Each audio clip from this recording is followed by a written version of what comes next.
Good morning, happy campers, and it's time for another scintillating episode of Cooking with Coobs. Today I'm doing my old traditional one-pot beef casserole, or to put it more plainly, beef four-quarter stew. These are the basic ingredients that I need from left to right, or on your side, right to left perhaps. Some good Two Oceans cab sav, Merlot, good old tastic rice, some white flour,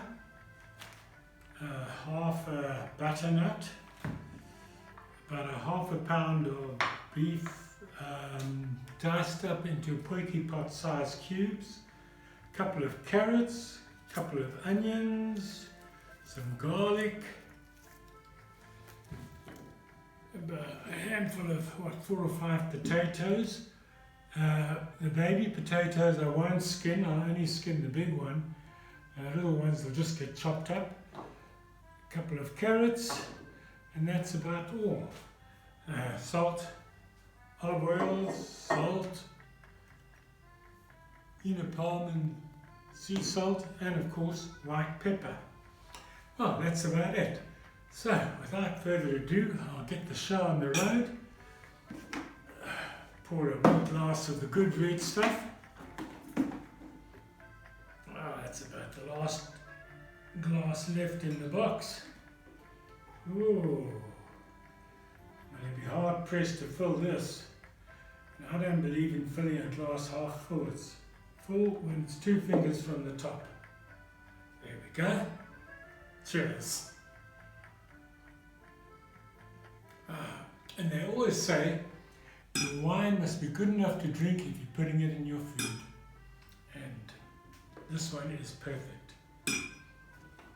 As Ron would say, I would drink anything, so almost all wine is perfect.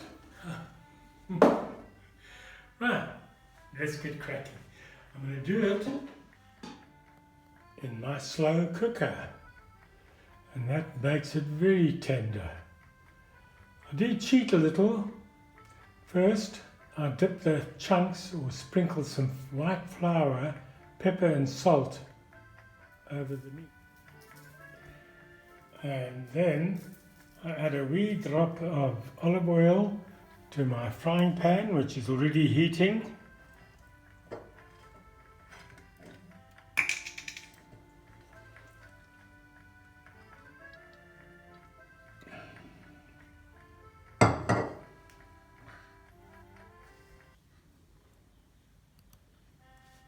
And when it's nice and hot, tip the meat in.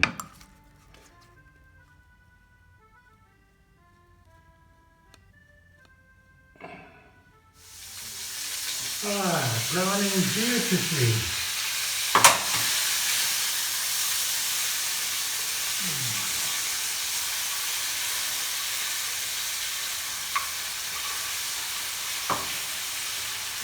Look at that. Just about perfect, and I'll just brown the onions slightly. Just tip them in diced and quartered more or less. Push the meat to one side slightly. And voila, that should do it nicely. White pepper.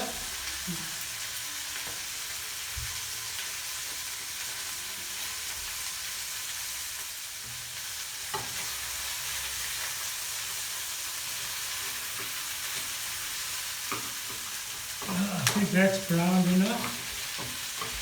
I'm going to let it cool slightly, add some boiling water to the, add a bit of red wine. I think that'll give it a nice flavour.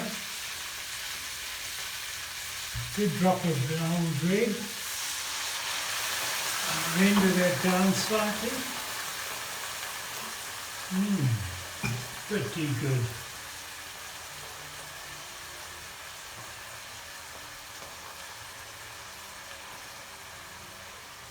Off the heat.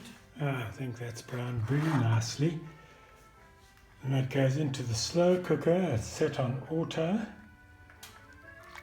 Form a lovely base for my casserole. As you can see, I've chopped up all the vegetables, the hard root vegetables. The butternut, I normally leave the skin on if it's a young butternut, but this is quite an old one. So I skinned it and chopped it up. Chopped up the potatoes after skinning the big ones. That's about 3 cloves of garlic, chopped up in chunks. And that's about it. Plus, of course, a couple of onions. And now I will bung this into the poikie pot and add a little water.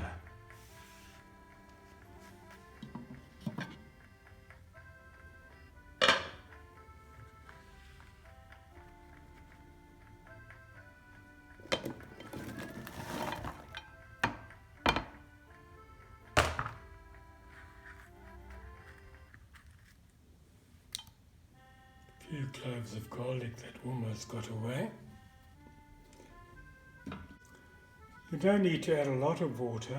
I'll add about a cup. I've heated the water so it doesn't toughen the meat.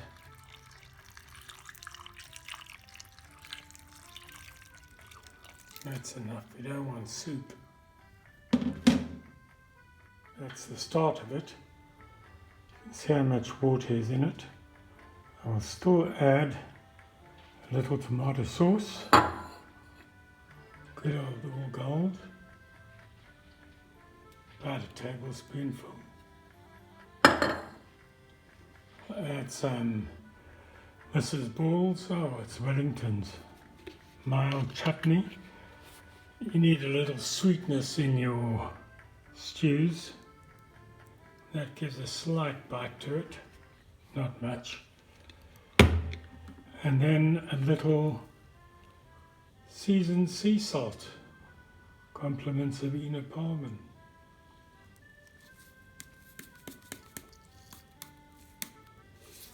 Don't add too much salt to my food, you can always add later, but it needs a little when cooking. Giving it a stir, and I'll add a wee bit more of the good red stuff. That should do it.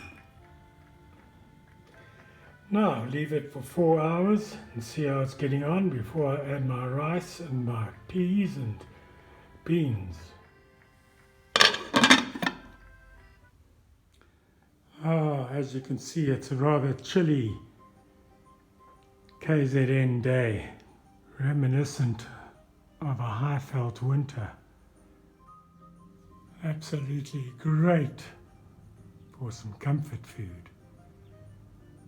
And as you'll hear, I've found some lovely French and Italian royalty-free music to add to my video. So tell me what you think of that. A little valley here with the red roofs peeping through reminds me a little of Tuscany. It's been simmering for about 3.5 hours, and I'll just check and see whether we're ready to add the vegetables and rice. Looking pretty good over there. Smells nice. Yep, I'm going to add the rest of my ingredients.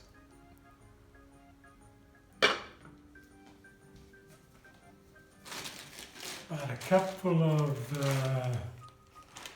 peas, carrots and sweet corn mix.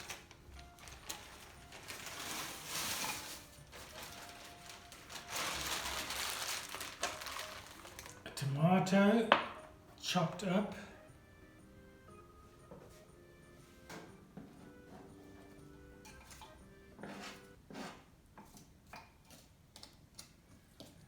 And a cup of dry tastic rice. And the rule of thumb is for every cup of rice you put in, you have to have 2 cups of liquid.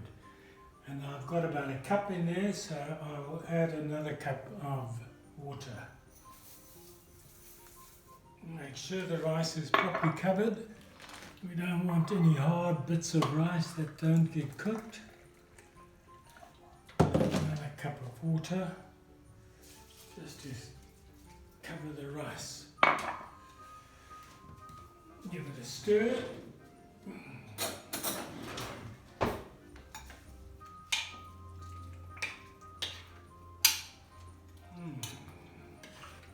Perfect. I'll cover that for about another 2 hours and then we'll be ready to eat. And there we go.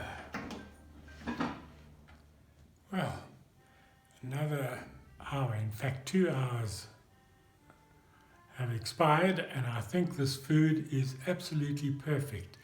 Let's have a look.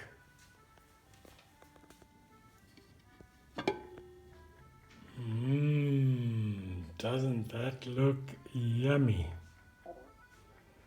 Well, I think it's time to dish up.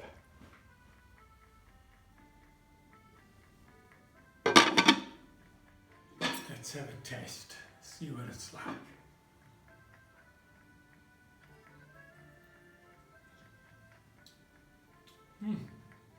Perfect, doesn't need any salt or anything, just right. Oh, let's get this ready.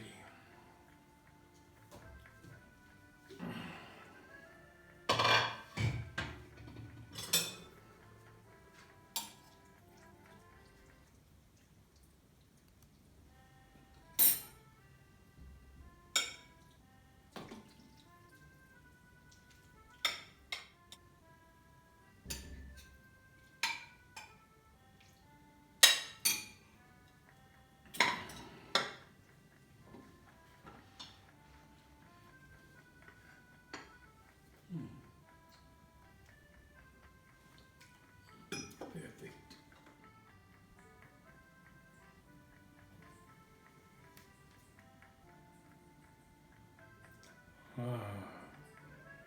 Meal fit for a king. So, until we meet again, this is Coobs from Cooking with Coobs saying cheerio, ching ching, and tot ziens. I'll let you know next time what this tasted like. Delicious. I'm sure it'll be delicious.